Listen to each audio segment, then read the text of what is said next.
lad came here once looking for ideas from us on how they could raise money to fund their orphanage.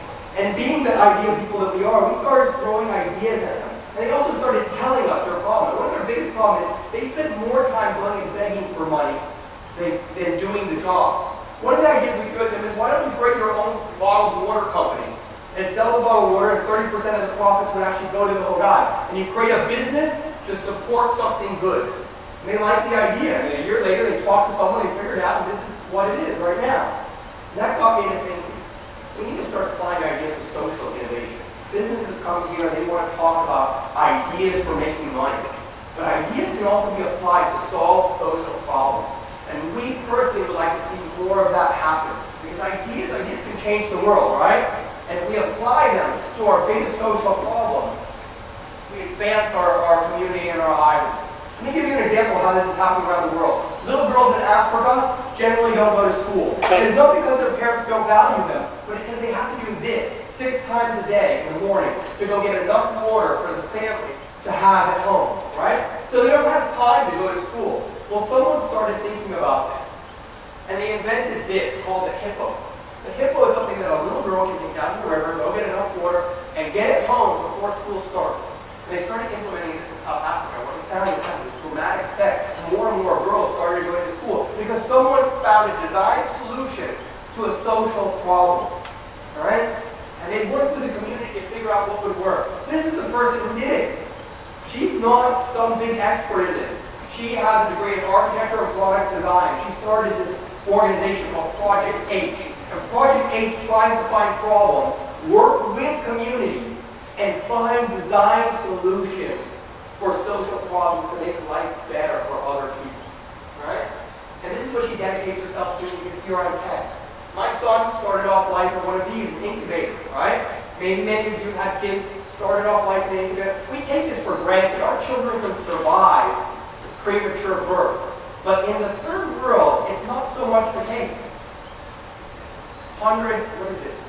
15 million children die every year because they can't get into an incubator, right? But what if you could make an incubator out of car parts? Because the incubators we send to the third world don't last.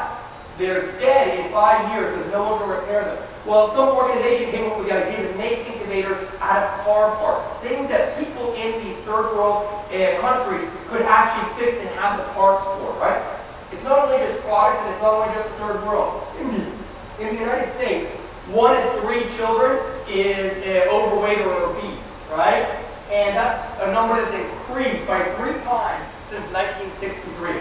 Well, I don't know if you've heard of this Chef Oliver, right? Jamie Oliver. He created a whole social innovation program to figure out why kids were eating wrong. What did they need? And they started this whole program, Jamie Oliver's Food Revolution, and they went and worked with communities. And with the communities, they created urban gardening, exposure to fresh food for children, changed lunch menus in schools, created cooking experiences for kids. But they worked with the kids to figure out why they would want to eat healthy food. This is No Right Brain Left Behind, which was an initiative to bring creativity back to the schools of America. And instead of just getting a whole bunch of experts to come up with the ideas, they crowdsourced it. They asked teachers, they asked parents, they asked kids, they asked creative people in America to come up with our ideas. And this is going to get implemented starting next year. All the ideas have been sourced. But it makes us have to rethink how social change happens. We tend to think it's the government that needs to bring us the ideas, right? Or big organizations, big companies need to solve the problem. But that's not what they're designed for. Government's not designed to create change. They're not very good at it, in fact. They have a very poor record of doing it. And big businesses, they have a lot of other stuff to do with. The fact of the matter is the best ideas, the best change always comes from the grassroots up. It comes from people who live the problem. Those are the people who have the solutions. It's just we don't engage them. We don't think about them when we start thinking about creating ideas. But those are the first people we need to think about. And it means we have to do some things differently. It means we have to start with empathy. We need to start looking at people who suffer from social problems as consumers. And we need to go immerse ourselves in what they do. We can't come up with ideas from people all holier than thou and give them some idea. We need to go and live with them, see what they're doing, and understand what the real problem is. Because the real problem is often very different from what we think it is. It also means we need to get a lot more people involved in coming up with social change ideas. We need to get very creative people and designers and community activists together to start throwing ideas together, because that diversity of ideas is what creates better ideas. Ideas from experts are only one kind of idea. Here's a way that some people are doing it. This is IDEO, a company I really like. And they have open IDEO. And they put these big social challenges out there on websites. And they beg people basically to give us your ideas on how to solve this. And then they start turning them into concepts, and the concepts get voted on, and they start moving them forward to these winning concepts that get implemented by community. Right? It also means we need to change the way we launch ideas. It means we need to prototype ideas. Because it's sometimes the hardest thing for people to do is to put a new program in place, because there's so much money and there's so much on the line. So we need to start investing in a lot of little projects to see which project works. Because if we have 10 or 12 projects going on, if one of them works, we can implement that plus everything. Here's how DC does it.